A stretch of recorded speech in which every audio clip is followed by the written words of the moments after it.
பலத்தை அம்பு கொண்டு அசங்கென்றால் அசங்குமோ அம்பமற்ற பாக்கடல் கலங்கென்றால் கலங்குமோ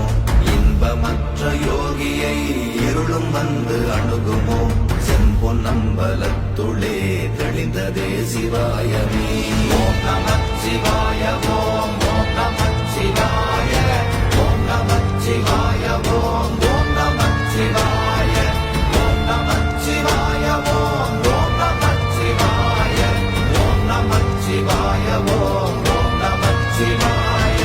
அவ்வெனும் எழுத்தினால் அகண்டம் ஏழுமாகினாய் உவ்வெனும் எழுத்தினால் உருத்தரித்து நின்றனை மவ்வெனும் எழுத்தினால் மயங்கினார்கள் வையகம் அவ்வும் உவ்வும் அவ்வுமாய் அமர்ந்ததே சிவாயமே ஓம் நமச்சிவாய ஓம் ஓம் நம